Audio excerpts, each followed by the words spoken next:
का part 3 video. आज हम जानेंगे कि प्रोडक्शन पॉसिबिलिटी कर्व क्या होता है। लास्ट वीडियो में भी हम लोगों ने कुछ पढ़ा था। क्या पढ़ा था? What is economics, difference between micro economics and macro economics, what is scarcity and what are the central problems of economy. ये सब कुछ हम लोगों ने पढ़ लिया था। आज हम पढ़ेंगे production possibility curve. Production possibility curve का काम क्या होता है? लास्ट वीडियो में हमने पढ़ा था कि इकोनॉमी के साथ बहुत सारा प्रॉब्लम होता है। उसमें से एक प्रॉब्लम क्या था? What to produce. तो व्हाट टू प्रोड्यूस का मतलब ये नहीं होता है कि कोई एक चीज़ प्रोड्यूस कर दिया जाए अपने सारे पैसों का या फिर सारे रिसोर्सेज का, तो क्या एक कंट्री चल पाएगा, एक इकोनॉमी चल पाएगा? नहीं चल पाएगा। हम लोगों को प्रोड्यूस करना होता है एक लिमिट में हर कुछ। उसी लिमिट को जानने के लिए प्रोडक्शन पॉसिबिलिटी कर्व बनाया जाता है। चलिए हम देखते हैं प्रोडक्शन पॉसिबिलिटी कर्व होता क्या है। प्रोडक्शन पॉसिबिलिटी कर्व को ही प्रोडक्शन पॉसिबिलिटी फ्रंटियर भी बोला जाता है और इसको क्या बोला जाता है? ट्रांसफॉर्मेशन कर्व भी बोला जाता है। इसको शॉर्ट में हम लोगों ने पीपीसी कहते हैं। तो प्रोडक्शन पॉसिबिलिटी कर्व हो या प्रोडक्शन पॉसिबिलिटी फ्रंटियर हो या ट्रांसफॉर्मेशन कर्व हो, एग्जाम में कोई भी नाम आए मतलब एक ही होने वाला है, आंसर एक ही होने वाला है। तो सबसे पहले जानते हैं कि प्रोडक्शन पॉसिबिलिटी कर्व होता क्या है। तो प्रोडक्शन पॉसिबिलिटी कर्व है जो एक कॉम्बिनेशन दिखाता है टू गुड्स का जो प्रोड्यूस किया जाए एक इकोनॉमी में रिसोर्सेज, गिवन रिसोर्सेज और टेक्नोलॉजी के साथ।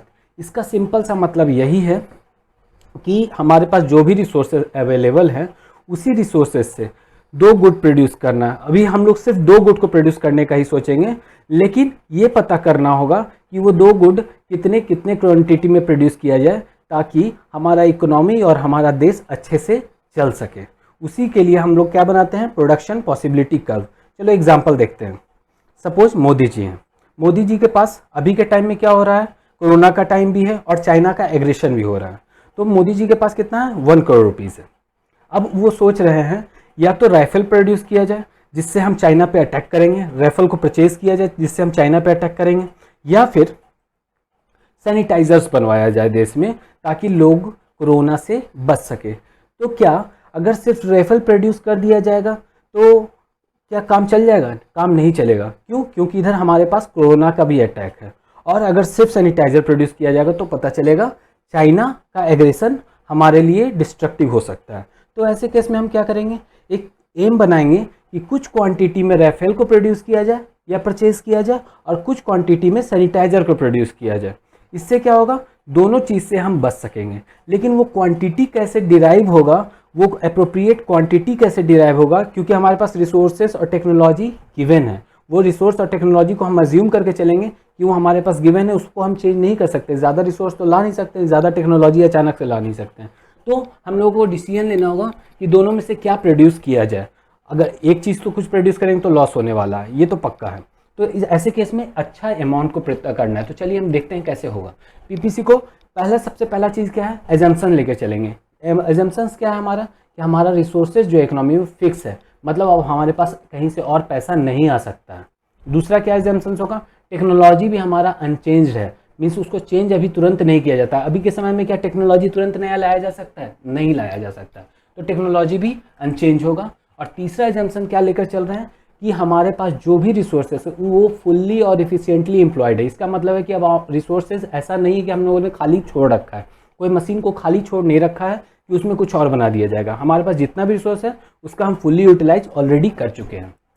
और चौथा रिसोर्स एजम्पशन क्या है? कि जितना भी रिसोर्स है सारा इक्वली इफिशिएंट नहीं है इकोनॉमी में। तो ठीक है, हम लोगों ने एजम्पशन क्या लेके चला था कि इकोनॉमी में रिसोर्सेज फिक्स हैं, अनचेंज्ड है टेक्नोलॉजी, और जो भी रिसोर्सेज है इफिशिएंट और फुल्ली एम्प्लॉयड है। अब इसके बाद हम लोगों को प्रोडक्शन करना है। तो प्रोडक्शन कैसे करेंगे और कितने क्वांटिटी में करेंगे उसका हम लोगों को भी पता चलेगा। तो सबसे पहले सपोज हम देखते हैं, अब हम वो एग्जांपल को छोड़ते हैं और नए एग्जांपल के साइड आते हैं जिसमें अगर 1 लाख केजी बाजरा प्रोड्यूस करना है या 4000 पीस शर्ट प्रोड्यूस किया जाए। एक नया एग्जाम्पल हम देख रहे हैं जिसमें हम सोचेंगे कि 1 लाख केजी या तो सारे रिसोर्सेज का हम बाजरा प्रोड्यूस कर दें या सीरियल्स प्रोड्यूस कर दें, कोई भी तरह का सीरियल्स प्रोड्यूस कर दें, या फिर सारे का हम कपड़ा ही प्रोड्यूस कर दें। तो क्या सारे पैसों का बाजरा प्रोड्यूस कर देंगे या कोई सीरियल्स प्रोड्यूस कर देंगे तो लोग पहनेंगे क्या? और अगर सारे पैसों का हम कपड़ा प्रोड्यूस कर देंगे, क्लॉथिंग्स बना देंगे, तो लोग खाएंगे क्या? तो इसी चीज़ को डिसीजन को हम अभी देखेंगे कैसे मैनेज किया जाएगा। तो एक लेकर चलते हैं सपोज एक सिचुएशन है जिसका नाम क्या है ए सिचुएशन में मान के चलते हैं कि 100 क्विंटल हम वीट प्रोड्यूस कर देते हैं और 0 क्लॉथ प्रोड्यूस करते हैं। एक तो ये किया जा सकता है क्योंकि हमारे पास जितना पैसा है उसमें ये किया जा सकता है कि 100 kg या 100 क्विंटल वीट प्रोड्यूस कर रहे हैं और 0 पीसेस क्लॉथ प्रोड्यूस कर रहे हैं। दूसरा सिचुएशन बी है जिसमें क्या कर सकते हैं 90 क्विंटल्स वीट प्रोड्यूस किया जाए और 1 पीस कपड़ा प्रोड्यूस किया जाए। तीसरा सी का कंडीशन है 70 पीस ये किया जाए और 2 पीसेस क्लॉथ प्रोड्यूस किया जाए। चौथा कंडीशन क्या होगा जो उसको डी नाम दिया गया है 40 क्विंटल्स वीट हो और 3 पीसेस क्लॉथ्स हो। और पांचवा कंडीशन क्या है कि 0 क्विंटल वीट हो और सारा पैसा का हम क्लॉथ कर दें। अब इसको हम लोग ग्राफ में भी देखेंगे। तो इसमें क्या होने वाला है, सबसे पहले आप ग्राफ बनाते हैं। इस ग्राफ में क्या होगा, एक्स एक्सिस पे दिखाया गया क्लॉथ्स और वाई एक्सिस पे क्या दिखाया गया वीट को। तो यहाँ क्या हो रहा है कि पहले हम जो ये ग्राफ बना रहे होंगे इसको अच्छे से प्लॉट कर लेंगे, सब कुछ नंबरिंग लिख लेंगे।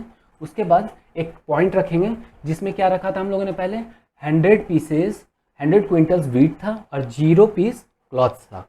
फिर दूसरा केस क्या लिया था 90 क्विंटल वीट था और 2 क्विंटल क्लॉथ था, 2 पीसेस क्लॉथ था। फिर था 70 वीट था और 3 पीस ये था।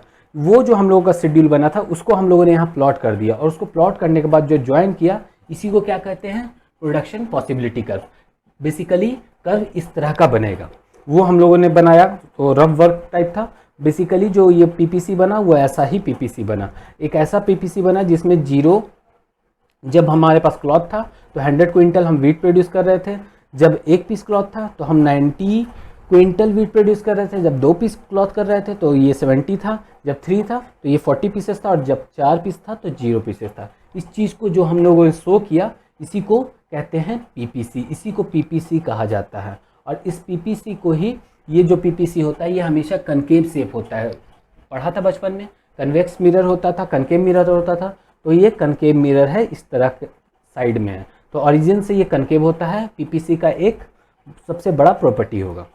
ठीक है, अब देखते हैं हम लोगों ने जो पीस प्रोड्यूस किया था, जो पॉइंट इस पीपीसी कर्व पे था, जो पॉइंट इस पीपीसी कर्व पे था वहाँ पे हम कहेंगे क्या, फुल एम्प्लॉयमेंट था लोगों का। फुल एम्प्लॉयमेंट का क्या मतलब था, ये सबसे अच्छा सिचुएशन होगा। कोई भी सिचुएशन, जब 0 और 100 का सिचुएशन था या फिर 70 और 2 का सिचुएशन था, मतलब जो भी सिचुएशन था इस पीपीसी कर्व के ऊपर में था, ये अच्छा सिचुएशन होता है। अगर उसके नीचे हम प्रोड्यूस करते हैं, उस नीचे के पॉइंट में हम प्रोड्यूस करेंगे तो क्या होगा, हम मान के चलते हैं कि हमारा रिसोर्सेज जो है अंडर यूटिलाइज्ड है या उसको अच्छे से यूज़ नहीं किया गया। मतलब हमारे पास जितना अमाउंट है वो हम लोगों ने अच्छे से यूज़ नहीं किया।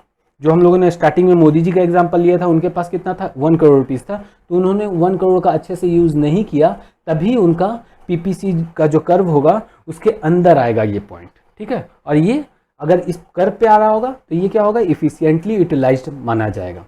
अब दूसरा केस लेते हैं कि राइटवर्ड शिफ्ट कब होता है पीपी कर्व में और लेफ्टवर्ड शिफ्ट कब होता है। हम लोग हालांकि एजम्पशन में लिया था कि टेक्नोलॉजी चेंज नहीं होने वाला है, हमारा रिसोर्सेज भी फिक्स था, बट अगर टेक्नोलॉजी चेंज हो जाता है, एक सपोज रखा गया है कि अगर टेक्नोलॉजी चेंज हो जाता है या रिसोर्सेज चेंज होता है तो हमारे पास क्या हो जाएगा, रिसोर्सेज इंक्रीज हो जाएगा। और जब रिसोर्सेज इंक्रीज होगा तो क्या होगा, पीपीसी कर्व हमारा इंक्रीज हो जाएगा, इट मीन्स राइटवर्ड शिफ्ट की तरफ चला जाएगा। बट अगर रिसोर्सेज हमारा कम हो गया तब क्या होगा, ये लेफ्टवर्ड शिफ्ट हो जाएगा, पूरा का पूरा पीपीसी जो है लेफ्टवर्ड शिफ्ट हो जाएगा। इसका सिंपल सा मतलब ये है कि जब हम जो 2 प्रोडक्ट बना रहे थे, कमोडिटी एक्स और कमोडिटी वाई, दोनों के रिसोर्सेज में इम्प्रूवमेंट हुआ है। इसका मतलब ये नहीं कि एक रिसोर्सेज इम्प्रूव हुआ है। ठीक है, तो लेफ्टवर्ड शिफ्ट का मतलब क्या हो गया, जब रिसोर्सेज हमारे पास इंक्रीज हो रहा होगा, चाहे वो टेक्नोलॉजी के फॉर्म में हो या मनी के फॉर्म में हो, किसी भी तरह का रिसोर्स हो, अगर इंक्रीज हो रहा हो तो राइटवर्ड शिफ्ट होने वाला है, अगर डिक्रीज हो रहा हो तो लेफ्टवर्ड शिफ्ट होने वाला है। अब हम देखते हैं कि ऐसा पीपीसी कब होता है। तो ऐसा तब होगा जब गुड एक्स का रिसोर्स इंप्रूव हुआ है लेकिन गुड वाई में कोई इंप्रूवमेंट नहीं आया है। जैसे मान के चलते हैं कि हम लोगों के पास क्या था, एक हम लोगों ने ऑप्शन लिया था कि सीरियल्स का प्रोडक्शन किया जाए या फिर क्लॉथिंग का प्रोडक्शन किया जाए। तो हम मानते हैं कि क्लॉथिंग में हमारे पास कुछ अच्छी मशीनरीज आ गई है, कुछ अच्छे अच्छे मशीन्स आ गए हैं जिससे प्रोडक्शन को बढ़ाया जा सके। पहले हम लोग हैंडलूम से करते थे, फिर मशीन आया, इससे क्या किया गया, प्रोडक्शन बढ़ गया। लेकिन सीरियल्स को प्रोड्यूस करने के लिए हमारे पास कोई प्रोडक्शन का मशीन नहीं आया, तो वहाँ पे कुछ इम्प्रूवमेंट नहीं हुआ और सिर्फ ये जो था एक्स में इम्प्रूवमेंट हुआ तो ये इंक्रीज हो गया। तो इट मीन्स जब पीपीसी में सिर्फ एक तरफ इंक्रीमेंट दिख रहा है, राइटवर्ड शिफ्ट दिख रहा है, इसका मतलब है कि सिर्फ गुड एक्स के प्रोडक्शन में कुछ इम्प्रूवमेंट हुआ है, गुड वाई में कोई इम्प्रूवमेंट नहीं हुआ है। और अगर गुड वाई में होता तो क्या होता, गुड बाई की तरफ राइटवर्ड शिफ्ट हो जाता। अगर दोनों में होता तो पूरा का पूरा जो पीपीसी था वो राइटवर्ड शिफ्ट हो गया था, और जब दोनों में डिक्रीमेंट हो रहा था पूरा का पूरा जो था वो लेफ्टवर्ड शिफ्ट हो रहा था। समझ आ चुका है ये? लेफ्टवर्ड शिफ्ट हम लोगों ने देखा, लेफ्टवर्ड शिफ्ट मैंने समझा दिया था। लेफ्टवर्ड शिफ्ट कब हो रहा था, जब प्रोडक्शन कम हो जा रहा था, रिसोर्सेस कम हो जा रहा था बेसिकली, तब हमारा क्या हो रहा था, प्रोडक्शन कम हो जा रहा था और उस केस में लेफ्टवर्ड शिफ्ट हो रहा था। जब अच्छा होने लगता तो राइटवर्ड शिफ्ट हो जाता। ठीक है, आज के लिए इतना ही। हम लोगों ने पूरा पीपीसी समझ लिया है। पीपीसी क्या होता है, राइटवर्ड शिफ्ट कब होता है, लेफ्टवर्ड शिफ्ट कब होता है, एक साइड राइटवर्ड शिफ्ट कब होता है, एक साइड ही लेफ्टवर्ड शिफ्ट कब होता है, ये सब कुछ हम लोगों ने देख लिया। Thank you very much. अगर डिस्कशन अच्छा लग रहा है तो ज़रूर सब्सक्राइब कीजिए और शेयर कीजिएगा हमारे चैनल को। Thank you very